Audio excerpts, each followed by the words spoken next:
Hello, welcome to Angel GS classes. आप लोगों को बहुत बहुत स्वागत है हमारे YouTube channel Angel GS classes में। आप लोग जैसा कि जानते हैं कि ये एक ऐसा प्लेटफॉर्म है जहां पर निःशुल्क शिक्षा प्रदान की जाती है, जहां से आप घर बैठे, चाहे आप किसी भी कंपटीशन के एग्जाम प्रिपरेशन क्यों ना कर रहे हो, आप घर बैठे आसानी से कर सकते हैं फ्री ऑफ कॉस्ट।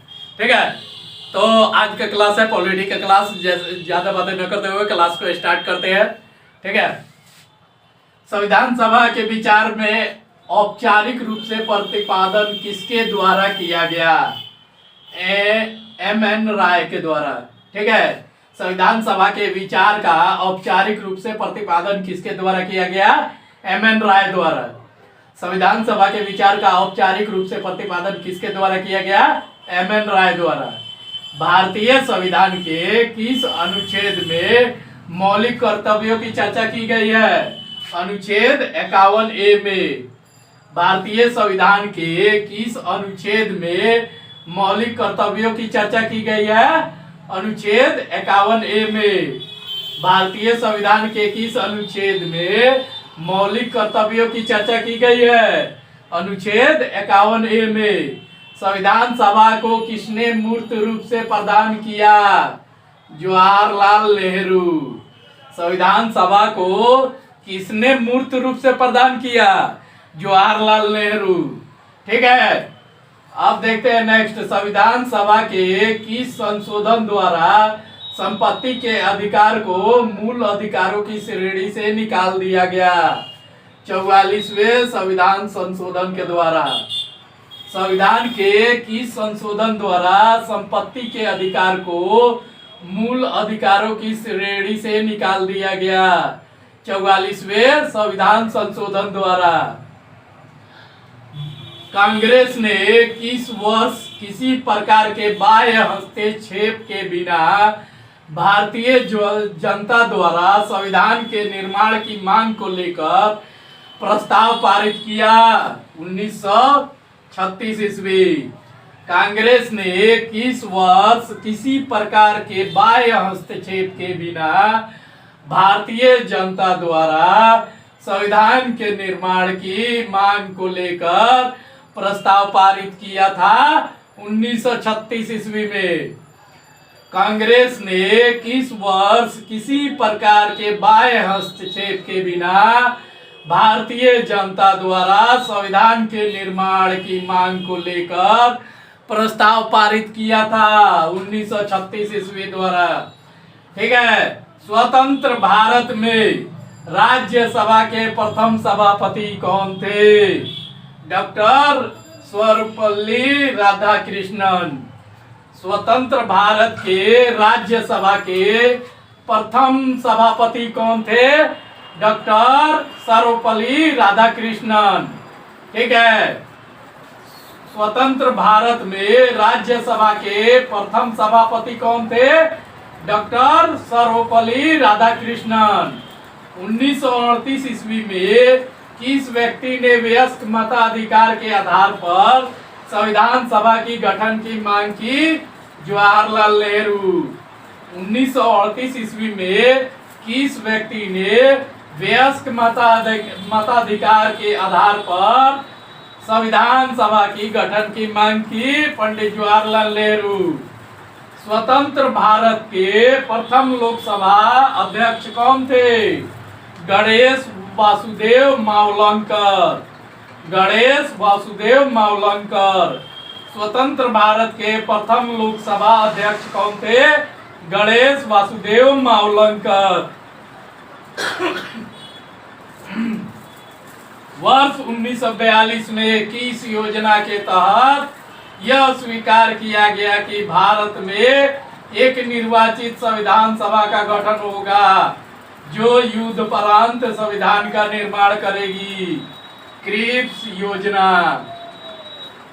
वर्ष 1942 में किस योजना के तहत यह स्वीकार किया गया कि भारत में एक निर्वाचित संविधान सभा का गठन होगा जो युद्धोपरांत संविधान का निर्माण करेगी? क्रिप्स योजना।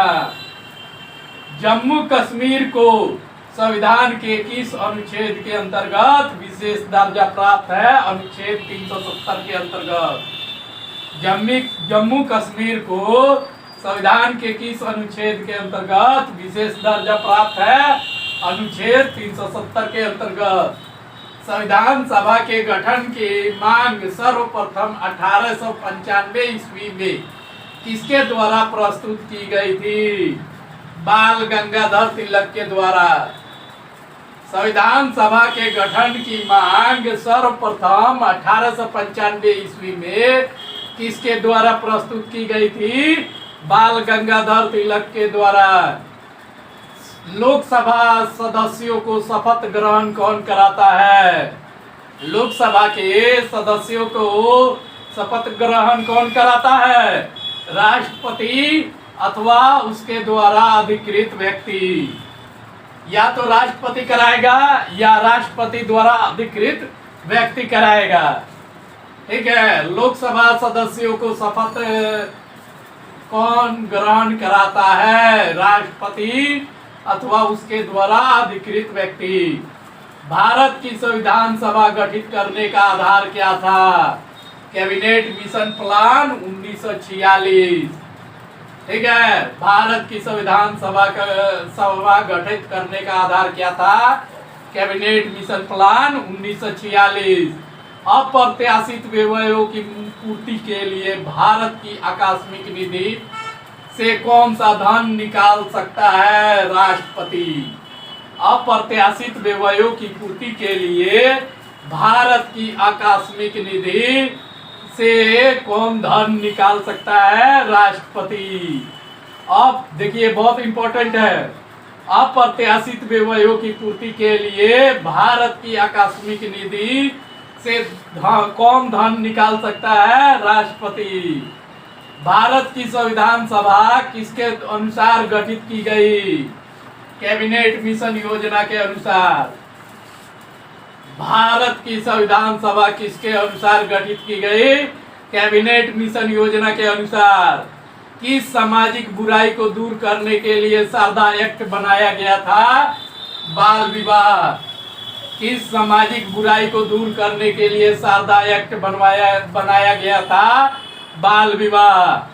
सन 1936 में भारतीय राष्ट्रीय कांग्रेस के द्वारा संविधान सभा के गठन की मांग कहां पर हुए अधिवेशन में रखी गई? फैजपुर। ठीक है। सन 1936 में भारतीय राष्ट्रीय कांग्रेस के द्वारा संविधान सभा के गठन की मांग पर हुए अधिवेशन में रखी गई फैजपुर। भारत के पहले उप प्रधानमंत्री कौन थे? सरदार वल्लभ भाई पटेल। भारत के पहले उप प्रधानमंत्री कौन थे? सरदार वल्लभ भाई पटेल। कैबिनेट मिशन योजना के अनुसार संविधान सभा में कुल कितने सदस्य होने थे? 389। कैबिनेट मिशन योजना के अनुसार संविधान सभा में कुल कितने सदस्य होने थे? 389। भारत में संघ राज्य क्षेत्र का प्रशासन किसके द्वारा होता है? राष्ट्रपति के द्वारा। भारत में संघ राज्य क्षेत्रों का प्रशासन किसके द्वारा होता है? राष्ट्रपति द्वारा। ठीक है। संविधान सभा के विभिन्न प्रांतों के लिए 292 सदस्यों का निर्वाचन होना था। इनमें से कांग्रेस के कितने प्रतिनिधित्व निर्वाचित होकर आए? 208। संविधान सभा के विभिन्न प्रांतों के लिए 292 सदस्यों का निर्वाचन होना था। इनमें से कांग्रेस के कितने प्रतिनिधित्व निर्वाचित होकर आए? 208। संविधान सभा पुनः गठित में देशी रियासतों के कितने प्रतिनिधि थे? 70। संविधान सभा पुनः गठित में देशी रियासतों के कितने प्रतिनिधि थे? 70। ठीक है। तो मुझे उम्मीद है कि आप लोगों को क्लास अच्छा लगा होगा। अगर क्लास अच्छा लगे तो प्लीज आप लोगों से काइंडली रिक्वेस्ट है कि आप लोग लाइक कीजिए, कमेंट कीजिए और ज़्यादा से ज़्यादा शेयर कीजिए। अगर आप नए हैं, पहली बार आए हैं हमारे यूट्यूब चैनल पर, तो प्लीज़ आप सब्सक्राइब कर लीजिए। इस तरह के आपको लगातार वीडियो मिलते रहेंगे। तो मिलते हैं नेक्स्ट क्लास में। तब तक के लिए जय हिंद, जय भारत।